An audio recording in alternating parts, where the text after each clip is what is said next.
सभी दोस्तों को नमस्कार। मैं हूं सुखदेव कंबोज और एक बार आपके अपने चैनल स्टडी शॉर्ट में आप सभी का हार्दिक स्वागत करता हूं। दोस्तों टॉपिक चल रहा था हमारा राजस्थान में कृषि, 2 पार्ट हम कंप्लीट कर चुके थे। ये लास्ट पार्ट है और फाइनल पार्ट है। इसके बाद आपका पूरा का पूरा टॉपिक क्लियर हो जाएगा। हर क्वेश्चन हम कवर कर चुके हैं इसके अंदर। अभी जो बचे कुचे क्वेश्चन है इस वीडियो के अंदर आपको कंप्लीट टॉपिक मिल जाएगा।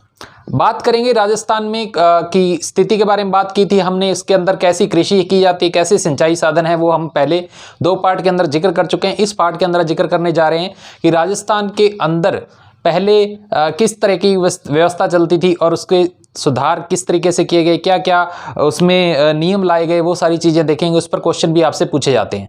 तो सबसे पहला जो अधिनियम लाया गया था वो राजस्थान भूमि सुधार व जागीर अधिनियम लाया गया था। जागीर पुनः ग्रहण अधिनियम लाया गया था। कौन सा नियम लाया गया था? राजस्थान भूमि सुधार जागीरदार। क्योंकि ये जागीरदार प्रथा जो है काफ़ी चलती थी कि कुछ एक जो हमारी कृषि भूमि थी कुछ बंच ऑफ पीपल, कुछ लोगों के हाथ के अंदर ही थी, वही सारा कंट्रोल करते थे। और जो काश्तकार होता था यानी जो भूमि को जोतता था, एक्चुअल में जो सिर्फ मजदूर बन के रह जाता था। ठीक है, तो उसके लिए एक ही अधिनियम लाया गया, राजस्थान भूमि सुधार व जागीर पुनः ग्रहण अधिनियम। राजस्थान भूमि सुधार व जागीरदार पुनः ग्रहण अधिनियम। तो ये अधिनियम लाया गया दोस्तों। इससे क्या हुआ था? इससे जागीरदार प्रथा का क्या हो गया? अंत हो गया। यानी जागीरदार प्रथा जो है स्वतः समाप्त हो गई जैसे ये अधिनियम पारित हुआ। ये अधिनियम पारित हुआ था 1952 के अंदर। कब पारित हुआ दोस्तों? 1952। तो आपको यहाँ पे 2 ही चीजें याद रखनी है। एक तो अधिनियम का नाम याद रखना है, राजस्थान भूमि सुधार व जागीरदार पुनः ग्रहण अधिनियम 1952। बस इतनी सी बात याद रखनी है। इससे जागीरदार प्रथा का राजस्थान के अंदर क्या हो गया? अंत हो गया। इसके बाद बात करते हैं एक और भू जोत को लेकर के, यानी भूमि जोतयुग जो भूमि थी जिसको जोता जाता था उसके लिए एक अधिनियम आया था। इसके जस्ट 1 साल बाद भू जोत सीमा निर्धारण अधिनियम क्या आया था? भू जोत सीमा निर्धारण अधिनियम। ये इसके जस्ट 1 साल बाद आता है, यानी 1953 के अंदर आता है। इससे क्या हुआ था? 1953 के अंदर भू जोत सीमा निर्धारण अधिनियम, यानी मैक्सिमम आप कितनी भूमि रख सकते हैं इसकी सीमा निर्धारित कर दी गई, ताकि जागीरदार प्रथा को आगे भी जा करके फ्यूचर में क्या ना मिले, बढ़ावा ना मिले। वैसे तो इससे अंत हो गया था जागीरदार प्रथा का 1952 के अंदर, लेकिन उसके अंदर 1953 के अंदर इसको और मजबूत करने के लिए और सशक्त करने के लिए भू जोत सीमा निर्धारण अधिनियम 1953 जो है लागू किया गया, जिससे लिमिट बांध दी गई कि कोई व्यक्ति कितना जो है भूमि रख सकता है। अब 1953 के अंदर ले आया, लेकिन इसका नवीनीकरण किया गया बाद में 1973 में। तो ये भी आपको ध्यान होना चाहिए। 1953 वाले अधिनियम का नवीनीकरण कब किया गया? 1973 के अंदर किया गया। तो ये बातें हो गई 2। इसके अलावा और बहुत सारे अधिनियम आएंगे जिस पर क्वेश्चन अक्सर आपसे पूछे जाते हैं, उस पर हम 1 बाय 1 चर्चा करते हैं। इसके बाद एक अधिनियम आया काश्तकारी से रिलेटेड। काश्तकार कौन होता है दोस्तों? जो काश्त करता है, खेती करता है, एक्चुअल में खेत में हल चलाता है। राजस्थान काश्तकारी अधिनियम 1955 इसको बोला जाता है। राजस्थान काश्तकारी अधिनियम 1955 के अंदर ये आया था। और इसके द्वारा जैसे ये अधिनियम पास हुआ था, इससे क्या हुआ? जो काश्तकार था उसको भूमि का स्वामित्व यानी मालिकाना हक जो है वो प्रदान किया गया। तो ये अधिनियम काफी इंपॉर्टेंट है। राजस्थान काश्तकारी अधिनियम 1955 के अंदर आता है दोस्तों। इसके बाद और भी कुछ नियम आते हैं, कुछ योजनाएं आती हैं जो कृषि के क्षेत्र में जो है काफी सुधार लाने का काम करती हैं। जैसे एक पायलट कृषि बीमा योजना जो शुरू की गई थी अपने पूरे भारत के अंदर, पायलट कृषि बीमा योजना। ये कृषि को बीमित करने का काम पहली बार भारत के अंदर हुआ था। इसको एक पायलट प्रोजेक्ट के रूप में चालू किया गया था, इसलिए पायलट कृषि बीमा योजना इसको बोलते हैं। और ये चालू किया गया था 1974 के अंदर। 1974 के अंदर ये चालू किया जाता है पूरे भारतवर्ष के अंदर। ये आपको याद रखना है, 1974 के अंदर इसको जो है चालू किया गया था। एक पायलट प्रोजेक्ट के तहत पूरे भारत के अंदर चालू किया गया था, राजस्थान के अंदर भी चालू किया गया था। इसके बाद इसके कुछ निष्कर्ष निकाले गए, कितनी ये फेल है, कितनी पास है, इन सभी बातों का लेखा जोखा किया गया पायलट कृषि बीमा योजना के बाद। इसके बाद इसको संशोधित करके व्यापक कृषि बीमा योजना लेकर के आए।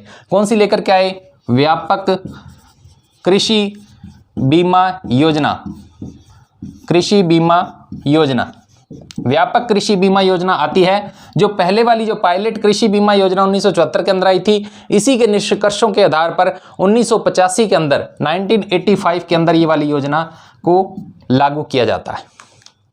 नेशनल स्केल पे व्यापक कृषि बीमा योजना का 1985 के अंदर लागू किया जाता है। इसके बाद इसी तरीके की एक योजना और आती है, राष्ट्रीय कृषि बीमा योजना। राष्ट्रीय कृषि बीमा योजना, राष्ट्रीय कृषि बीमा योजना, ये उसका भी संशोधित रूप बाद में आया। तो राष्ट्रीय कृषि बीमा योजना जो लागू की जाती है 1993 के अंदर, 1993 के अंदर भारत के अंदर लागू की जाती है। लेकिन राजस्थान में ये थोड़ा काम लेट हो जाता है और राजस्थान के अंदर ये लागू की जाती है 2003 के अंदर। तो ये आपको याद रखना है, यहाँ पे क्वेश्चन बना हुआ है 2003 के अंदर। राजस्थान के अंदर कब लागू की जाती है? 2003 के अंदर की जाती है। ये क्वेश्चन यहाँ पे सीधा सीधा पूछा गया है। राष्ट्रीय कृषि बीमा योजना का जो संचालन था वो राजस्थान में कब से हुआ या कब से इसका जो है इसको चालू किया गया राजस्थान के अंदर? वैसे तो इसको 1993 के अंदर भारतवर्ष में चालू कर दिया गया था, लेकिन राजस्थान में पहुंचते पहुंचते 2003 आ गया। 2003 के अंदर राजस्थान में ये चालू की गई। अब बात करेंगे, थोड़ी सी और आगे बात करेंगे, क्योंकि बीमा जो है कृषि के क्षेत्र के अंदर काफ़ी इंपॉर्टेंस रखता है। तो इसी के लिए एक योजना और चालू की गई, क्योंकि राजस्थान के अंदर और पूरे भारतवर्ष के अंदर क्या होता है कि वर्षा का काफ़ी ज़्यादा, कहीं ज़्यादा हो रही है, कहीं कम हो रही है। तो वर्षा को लेकर के भी एक बीमा योजना आई थी। तो वो बीमा योजना का नाम था वर्षा बीमा योजना। वर्षा बीमा योजना, वर्षा बीमा योजना, इसको चालू किया जाता है 2003-2004 के अंदर। इस वर्ष जो है इसको लागू किया जाता है 2003-04 के अंदर ये लागू कर दिया जाता है। और इसके साथ ही फिर कृषि की आय को लेकर के एक बीमा योजना आई थी, वो भी हम देख लेते हैं। कृषि आय बीमा योजना इसी वर्ष शुरू की जाती है, कृषि आय बीमा योजना। इन सब पे सीधे सीधे क्वेश्चन आते हैं, कब लागू की गई? तो आपको ये भी 2003-2004 के अंदर लागू की जाती है। तो ये बात आपको ध्यान रखनी है। इसके बाद एक बनती है बाद में राष्ट्रीय बीज नीति, काफ़ी बाद में जाकर के बनती है राष्ट्रीय बीज नीति। राष्ट्रीय बीज नीति, बीजों को लेकर के किस तरीके के बीजों का संरक्षण होना चाहिए, किस तरीके के जो बीजों का अनुसंधान आगे होना चाहिए, उनका विकास कैसे किया जाना चाहिए, कैसे हाइब्रिडाइजेशन जो है उनका कैसे किया जाना चाहिए, ये सारी बातें जो हैं राष्ट्रीय बीज नीति के अंतर्गत जो है निर्धारित की गई थी। और ये 18 जून 2002 को चालू किया जाता है, 18 जून 2002 को। ये बात आपको याद रखनी है। ये बातें हो गई। ये बातें हमने की कृषि से रिलेटेड जो कुछ योजनाएं थी और भूमि सुधार से लेकर कुछ कानून जो बनाए गए थे, वो सारी बातें हमने यहाँ पे डिस्कस कर ली। ये सारे क्वेश्चन आपसे पूछे जाते हैं। इसके बाद कुछ एक अनुसंधान केंद्र बनाए गए, जहाँ पर अलग अलग किस्मों का, अलग अलग फसलों का क्या किया जाता है, रिसर्च की जाती है। उस क्षेत्र के अंदर उस रिसर्च से रिलेटेड फिर कैसे बीज तैयार किए जाते हैं, कैसे उस फसल को और ज़्यादा जो है उत्पादन जो इसके अंदर बढ़ाया जा सके, ये सारी बातों का डिस्कशन किया जाता है। इसलिए जगह जगह अनुसंधान केंद्र बनाए गए। तो उन पर बात करते हैं, सीधे सीधे क्वेश्चन उन पर भी आपसे पूछे जाते हैं। तो सबसे पहले बात करेंगे केंद्रीय कृषि अनुसंधान केंद्र, जो हमारा है राजस्थान के अंदर दुर्गापुरा जयपुर के अंदर, केंद्रीय कृषि अनुसंधान केंद्र। तो ये आपको याद रखना है, केंद्रीय कृषि अनुसंधान केंद्र। अनुसंधान केंद्र ये है कहाँ पे? हमारे दुर्गापुरा के अंदर, दुर्गापुरा जयपुर के अंदर। तो ये बात आपको ध्यान रखनी है। तो केंद्रीय कृषि अनुसंधान केंद्र कहाँ पे है? दुर्गापुरा जयपुर के अंदर है। 1943 के अंदर इसकी स्थापना होती है, 1943 के अंदर। तो ये आपको याद रखना है, 1943 के अंदर इसकी स्थापना कर दी जाती है। तो इतनी बात आपको याद रखनी है। इसके बाद एक आता है केंद्रीय कृषि फार्म सूरतगढ़। केंद्रीय, उसके बारे में बात करते हैं। केंद्रीय कृषि फार्म सूरतगढ़, फार्म सूरतगढ़, इसके बारे में बात करेंगे। और सूरतगढ़ है कहाँ पे? श्री गंगानगर डिस्ट्रिक्ट के अंदर है। SGNR यहाँ पे लिखता हूँ शॉर्ट फॉर्म के अंदर, श्री गंगानगर केंद्रीय कृषि फार्म सूरतगढ़। ये एशिया का सबसे बड़ा फार्म है, तो इसके बारे में आपको जरूर पता होना चाहिए। एशिया का सबसे बड़ा फार्म है, एशिया का सबसे बड़ा कृषि फार्म है, एशिया का सबसे बड़ा कृषि फार्म है, ये बड़ा कृषि फार्म है। और इसको रूस के सहयोग से स्थापित किया गया दोस्तों। किसके सहयोग से? रूस के सहयोग से स्थापित किया जाता है। और देश की आज़ादी वाले दिन ही स्थापित किया जाता है, 15 अगस्त 1956 को। कब? 15 अगस्त 1956 को इसकी क्या की जाती है? स्थापना की जाती है रूस के सहयोग से। एशिया का सबसे बड़ा कृषि फार्म, केंद्रीय कृषि फार्म सूरतगढ़, श्री गंगानगर के अंदर आपको ध्यान रखना है। इसके बाद में इसी एरिया के अंदर, श्री गंगानगर के अंदर, क्योंकि श्री गंगानगर को जो हमारे राजस्थान का अन्न का कटोरा कहा जाता है, तो इसके अंदर ये केंद्रीय कृषि फार्म जैतसर भी है। तो ये भी आपको ध्यान रखना है, केंद्रीय कृषि फार्म जैतसर, केंद्रीय कृषि फार्म जैतसर, ये भी श्री गंगानगर डिस्ट्रिक्ट के अंदर है। SGNR यहाँ पे लिखता हूँ मैं। और ये जो स्थापना की गई थी इस फार्म की, ये कनाडा के सहयोग से की गई थी, कनाडा के सहयोग से की जाती है। ये भी अगस्त के महीने में की जाती है, 1 अगस्त 1964, 1 अगस्त 1964 को इसकी स्थापना हो जाती है। कनाडा के सहयोग से, कनाडा के सहयोग से इसकी स्थापना की जाती है। तो ये आपको ध्यान रखनी है। ये बातें हो गई। अब थोड़ी सी और बातें कर लेते हैं, किस किस पर क्वेश्चन जो है आपसे पूछे जाते हैं। इसको मैं रेज कर देता हूं। तो बात करते हैं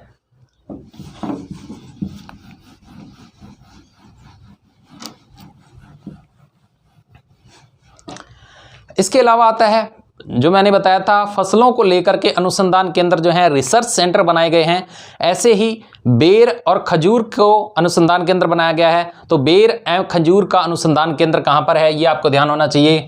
बेर जो आप खाते हो, बेर एंड खजूर, इन दोनों का अनुसंधान केंद्र कहाँ पे है? बीकानेर के अंदर है। कहाँ पे है दोस्तों? बीकानेर के अंदर है। तो ये बात आपको ध्यान होनी चाहिए, बीकानेर के अंदर इनका क्या है?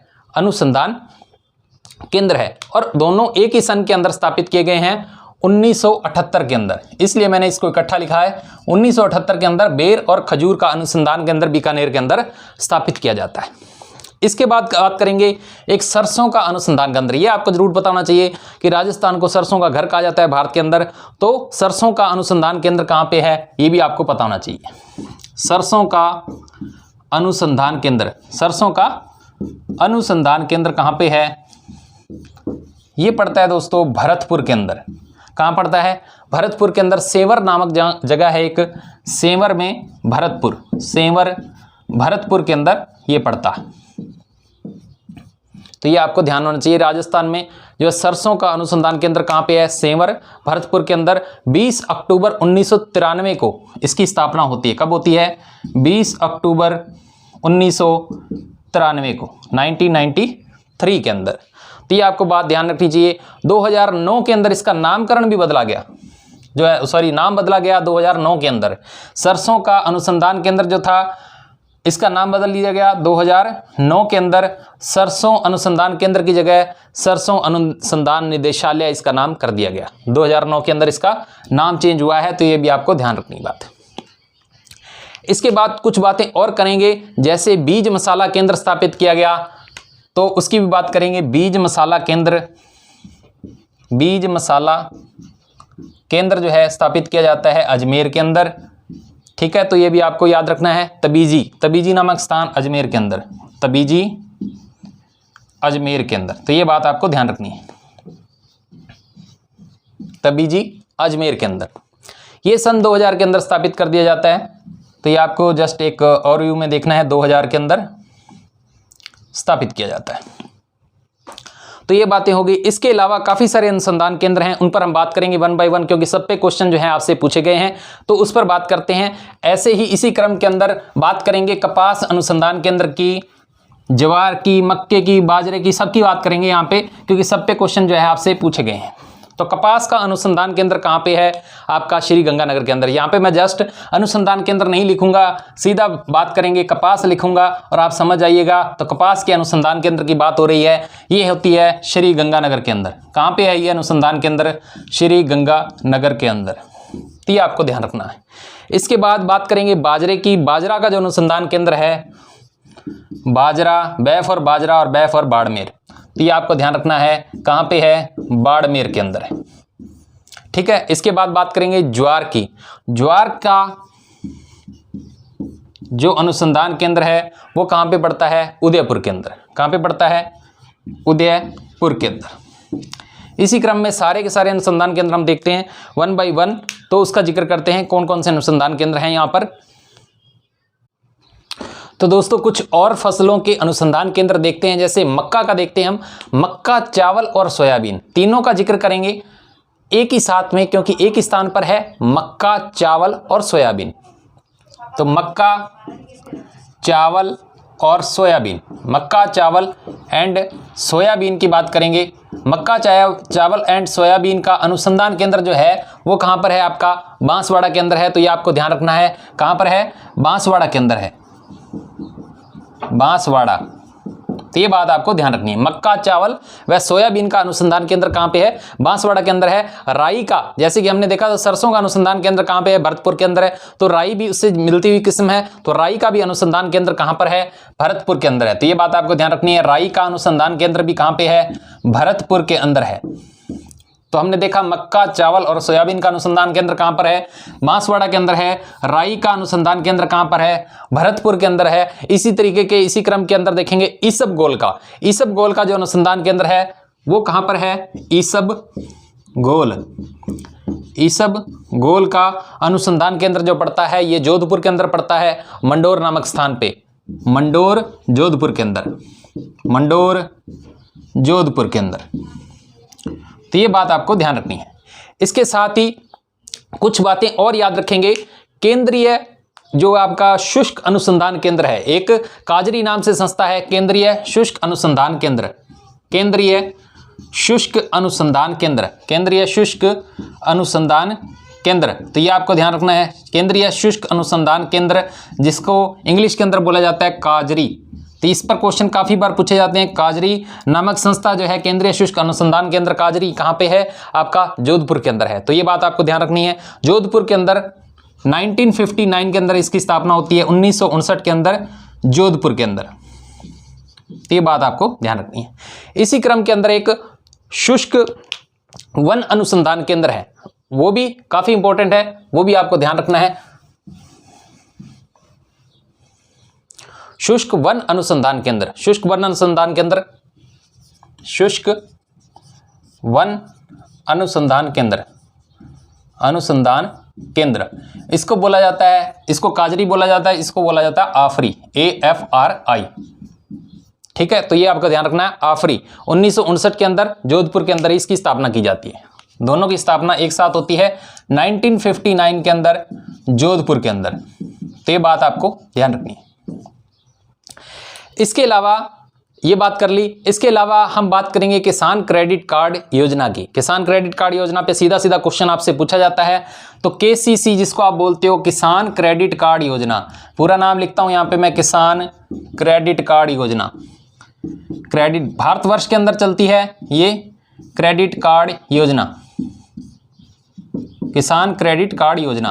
अब हमको बात याद रखनी है कि राजस्थान में इसकी शुरुआत कब हुई और कैसे हुई, ये बातें आपको ध्यान रखनी है। राजस्थान के अंदर 1999 के अंदर इसकी शुरुआत होती है, 1999 के अंदर, 1999 के अंदर इसकी शुरुआत होती है। और पहला किसान क्रेडिट कार्ड जो मिलता है वो मुख्यमंत्री श्री अशोक गहलोत द्वारा दिया जाता है रामनिवास यादव जी को। ये बात आपको ध्यान रखनी है, रामनिवास यादव, रामनिवास यादव को पहला ये कार्ड दिया जाता है। किसान है रामनिवास यादव, ये गांव इसका सिरसी गांव है, सिरसी गांव से ये रिलेशन रखते हैं। सिरसी गांव के राम निवास यादव को पहला क्रेडिट कार्ड जो है वो दिया जाता है, किसान क्रेडिट कार्ड दिया जाता है। इसके अलावा हमें एक लास्ट बात और याद रखनी है कि राजस्थान के अंदर कृषि विश्वविद्यालय हैं वो 5 हैं। उनकी संख्या कितनी है? 5 कृषि विश्वविद्यालय हैं, 5 कृषि विश्वविद्यालय हैं। और सबसे पहला विश्वविद्यालय कहाँ पे स्थापित किया गया था? बीकानेर के अंदर स्थापित किया गया था। तो 5 कहाँ हैं? एक तो आपका बीकानेर के अंदर ही है, बीकानेर के अंदर है, फिर आपका एक जयपुर के अंदर है, ठीक है, और इसके अलावा आपका कोटा के अंदर है। बीकानेर हो गया, जयपुर हो गया, कोटा हो गया, इसके बाद आपका उदयपुर हो गया और जोधपुर हो गया। उदयपुर और जोधपुर, ये 5 जगह ऐसी हैं जहां पे आपके कृषि विश्वविद्यालय हैं। तो ये बातें आपको ध्यान रखनी है दोस्तों। अब हमने बात कर ली अनुसंधान केंद्रों की, भूमि सुधार के जितने भी अधिनियम थे वो हमने पढ़ लिए हैं राजस्थान के अंदर। किसान क्रेडिट कार्ड की योजना की हमने बात करी, शुष्क वन अनुसंधान केंद्र और इनकी बात करी, काजरी और आफरी की बात हमने कर ली।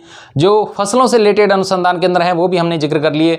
और अभी हमने पूरा का पूरा टॉपिक जो है राजस्थान में कृषि को कंप्लीट कर लिया है। अगर ये तीनों पार्ट आप देखते हैं तो आपका 95% जो है पोर्शन कवर हो जाता है। और बाकी जो 1-2 चीज़ें मैंने छोड़ी हैं बीच में, वो छोड़ी हैं राजस्थान में कृषि मंडियाँ, वो आपके अलग से वीडियो आपको मैंने बना दी है, उसमें आप जा करके देख सकते हैं। उसको जोड़ने के बाद आपका 100% जो है ये टॉपिक कंप्लीट हो जाता है। उम्मीद करता हूं आपको ये वीडियो अच्छी लगी होगी। अगर अच्छी लगी है तो अपने दोस्तों के साथ शेयर जरूर करें, लाइक जरूर करें और कमेंट करके हमें बताएं कि हमारी वीडियोस आपको कैसी लगती हैं। अगर चैनल पर पहली बार आए हैं तो चैनल को सब्सक्राइब करना ना भूलें। धन्यवाद दोस्तों।